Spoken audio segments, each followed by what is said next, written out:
Salam sejahtera bagi kita semua. Perkenalkan, nama saya Mona Elisa Tumanggor.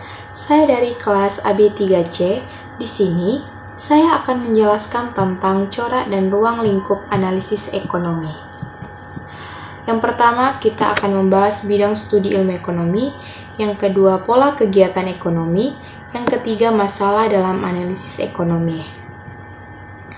Yang pertama, kita akan bahas tentang bidang studi ilmu ekonomi. Yang pertama, definisi ilmu ekonomi.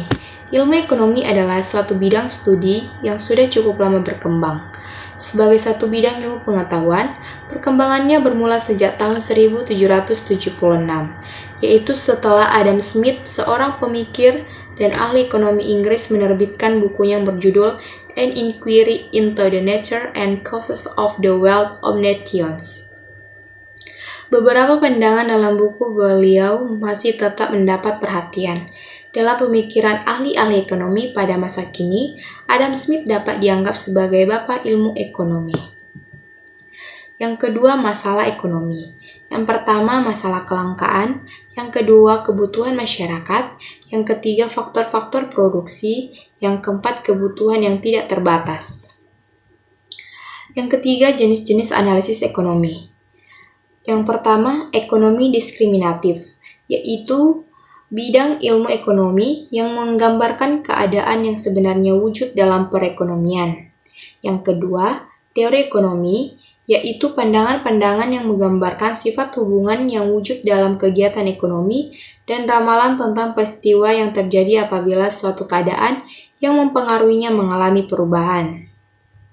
Yang ketiga, ekonomi terapan. Salah satu pecahan teori ekonomi adalah berfungsi sebagai landasan dalam merumuskan kebijakan-kebijakan ekonomi, bagaimana bentuk-bentuk kebijakan yang harus dilaksanakan untuk mengatasi masalah-masalah ekonomi. Yang selanjutnya kita akan menjelaskan tentang pernyataan positif dan pernyataan normatif dalam ilmu ekonomi. Pernyataan positif yaitu pernyataan yang dapat dilihat dengan membandingkannya dengan kenyataan yang wujud. Yang kedua, pernyataan normatif, yaitu pernyataan normatif yaitu suatu pandangan subjektif atau suatu judgement. Sifat-sifat teori ekonomi. Yang pertama, variabel-variabel. Yang kedua, asumsi. Yang ketiga, hipotesis. Yang keempat, membuat ramalan. Alat analisis ilmu ekonomi. Ilmu ekonomi memerlukan beberapa alat analisis untuk menerapkan teori-teori dan untuk menguji kebenaran teori tersebut. Grafik dan kurva adalah alat analisis yang utama dalam teori ekonomi. Dalam teori yang lebih mendalam atau advanced, matematika dan persamaan matematika memegang peranan penting. Di samping itu, statistik adalah alat analisis untuk mengumpulkan fakta dan menguji kebenaran teori ekonomi. Yang selanjutnya, peranan ahli ilmu ekonomi. Merumuskan kebijakan ekonomi meliputi dua aspek berikut. Yang pertama, menentukan tujuan-tujuan yang ingin dicapai, dan yang kedua, menentukan cara-cara untuk mencapai tujuan tersebut. Tujuan-tujuan utama dari kebijakan ekonomi nasional telah dinyatakan sebelum ini, yaitu mencapai pertumbuhan ekonomi yang cepat, menciptakan kestabilan harga, mengurangi pengangguran, dan mewujudkan distribusi pendapatan yang merata. Yang selanjutnya, perbedaan mikroekonomi dan makroekonomi. Mikroekonomi yaitu mengenai kegiatan suatu pasar barang, misalnya pasar kopi dan pasar karet. Dilihat dari pandangan mikroekonomi, suatu perekonomian itu merupakan gabungan dari berbagai jenis pasar termasuk pasar barang. Yang kedua, makroekonomi, yaitu analisis terhadap keseluruhan kegiatan perekonomian. Analisisnya bersifat umum dan tidak memperhatikan kegiatan ekonomi yang dilakukan oleh unit-unit dalam perekonomian. Yang selanjutnya kita akan membahas tentang pola kegiatan ekonomi. Yang pertama, uang perdagangan dan spesialisasi. Perekonomian dunia telah mengalami perubahan yang sangat drastis. Dalam 2,5 abad belakangan ini, kegiatan perdagangan yang bertambah efisien selanjutnya menimbulkan pula perkembangan spesialisasi dalam kegiatan memproduksi. Bertambah peranan perdagangan dan spesialisasi kegiatan memproduksi merupakan ciri penting dari suatu perekonomian modern. Yang selanjutnya yaitu pelaku-pelaku ekonomi, yang terbagi menjadi 3. Yang pertama, rumah tangga. Pengertian rumah tangga yaitu pemilik berbagai faktor produksi yang tersedia. Dalam perekonomian, sektor ini menyediakan tenaga kerja dan usahaan. Yang kedua, perusahaan.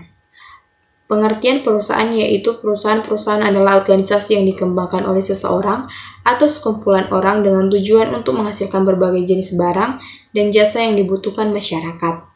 Yang ketiga, pemerintah, yaitu yang dimaksud dengan pemerintah yaitu badan-badan pemerintah yang bertugas untuk mengatur kegiatan ekonomi.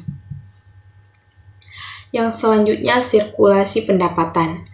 Yang pertama, aliran-aliran, yang kedua, faktor-faktor produksi, yang ketiga, pendapatan, yang keempat, barang-barang dan jasa, yang kelima, pengeluaran, yang keenam, sektor-sektor dalam ekonomi. Yang selanjutnya, mekanisme pasar. Mekanisme pasar yaitu kemajuan yang telah dicapai berbagai perekonomian, terutama perekonomian negara-negara maju, membuktikan bahwa pada umumnya mekanisme pasar adalah sistem yang cukup efisien di dalam mengalokasikan faktor-faktor produksi dan mengembangkan perekonomian. Tetapi, dalam keadaan tertentu ia menimbulkan beberapa akibat buruk sehingga diperlukan campur tangan pemerintah untuk memperbaikinya. Yang selanjutnya, kegagalan pasar. Yang dimaksud dengan kegagalan pasar adalah ketidakmampuan dari suatu perekonomian pasar untuk berfungsi secara efisien dan menimbulkan keteguhan dalam kegiatan dan pertumbuhan ekonomi. Kegiatan ini mendorong pemerintah untuk menjalankan beberapa kegiatan ekonomi. Yang selanjutnya yaitu yang pertama, menjamin agar kesamaan hak untuk setiap individu tetap wujud dan penindasan dapat dihindarkan. Yang kedua, menjaga agar perekonomian dapat tumbuh dan mengalami perkembangan yang teratur dan stabil. Yang ketiga, mengawasi kegiatan-kegiatan perusahaan, terutama perusahaan-perusahaan besar yang dapat mempengaruhi pasar agar mereka tidak menjalankan praktik-praktik yang merugikan.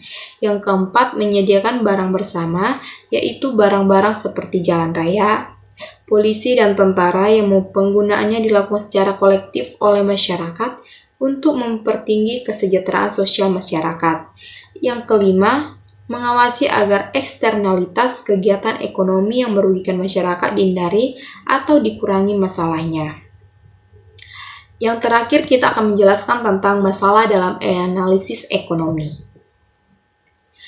Yang pertama, beberapa masalah pokok dalam perekonomian, yaitu yang pertama, apakah barang dan jasa yang harus diproduksi?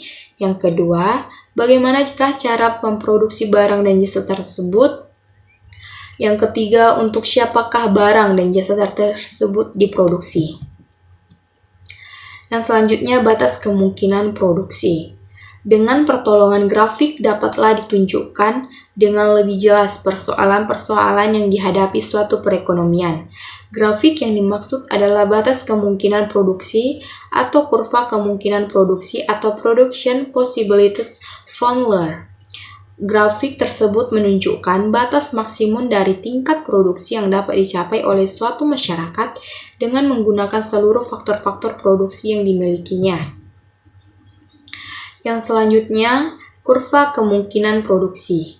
Batas kemampuan suatu masyarakat untuk memproduksi barang dan jasa akan dapat dengan lebih jelas lagi ditunjukkan dengan menggunakan grafik yang menunjukkan kurva kemungkinan produksi. Yang selanjutnya saya akan memberikan contoh tentang kurva kemungkinan produksi. Yang selanjutnya yaitu sistem ekonomi. Berbagai perekonomian yang ada di dunia ini diorganisasikan secara berbeda-beda. Bentuk perekonomian tersebut sangat dipengaruhi oleh nilai-nilai kebudayaan, pandangan politik, dan ideologi ekonomi dari masyarakat tersebut. Demikian penjelasan materi saya ucapkan terima kasih.